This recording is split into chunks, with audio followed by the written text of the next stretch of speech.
राधे राधे भक्तों, आज हम सुनेंगे सूरज भगवान की कहानी। सूरज भगवान की कहानी सुनने से सभी मनोकामनाएं पूरी होती है और धन धान्य की वृद्धि होती है।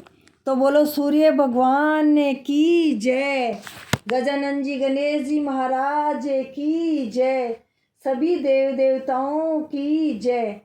एक ब्राह्मण सूरज भगवान का भक्त था। नहा धोकर कथा कहता पर कमाता नहीं था।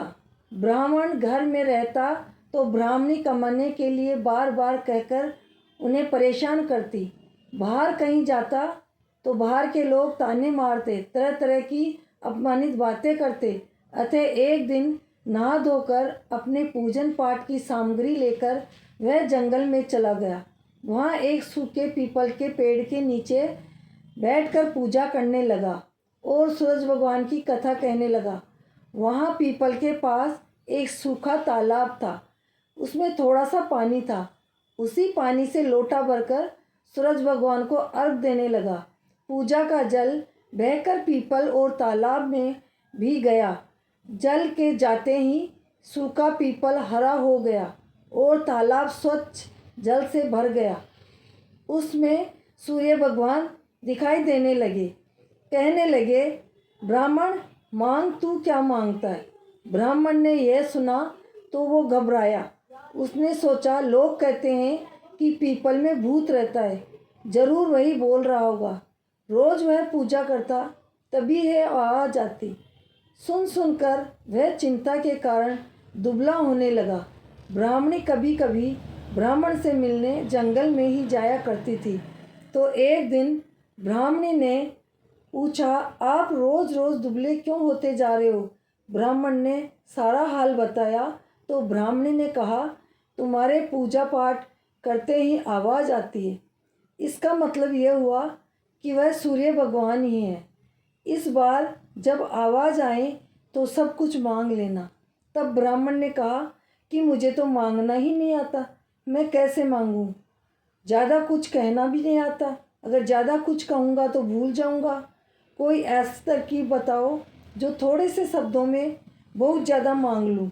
ब्राह्मणी ने कहा, तुम इस प्रकार कहना, नौखंडे महल के अंदर सोने के पालने में पोते को दास दासियों द्वारा खिलाते अपनी आँखों से देखूं। इस प्रकार लंबी उम्र, आँखें, महल, बेटे, पोते, धन, सब चीज़ें मिल जाएगी। क्योंकि धन होगा तभी तो सोने का पालना और दास दासी होंगे, और आँखें और घुटने ठीक होंगे तभी तो पड़पोते को सोने के झूले में झूला देख सकेंगे। और दूसरे दिन पूजा के बाद आवाज़ आई तो ब्राह्मण ने वैसा ही मांग लिया जैसे ब्राह्मणी ने कहा था।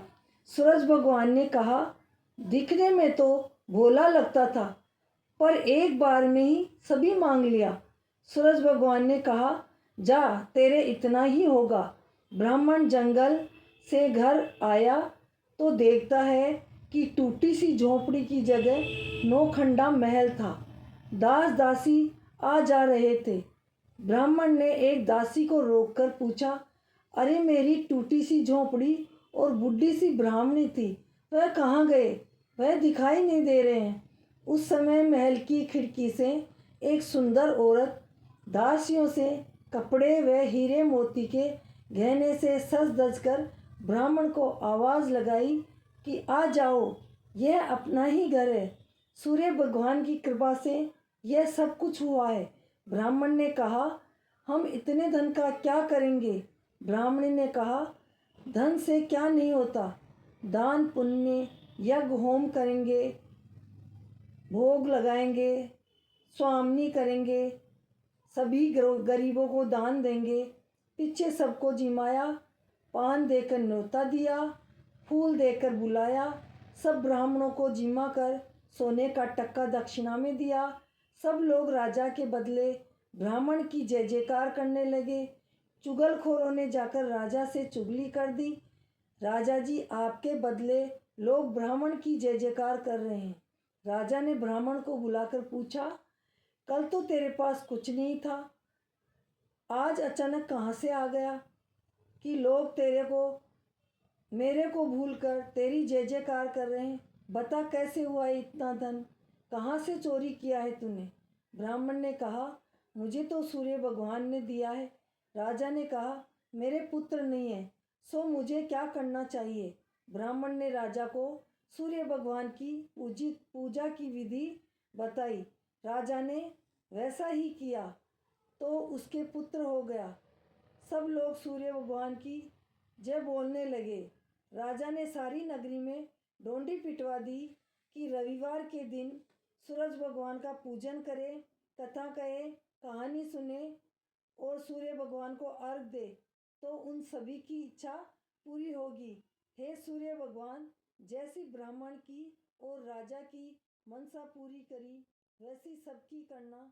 कहानी कहने वाले की, सुनने वाले की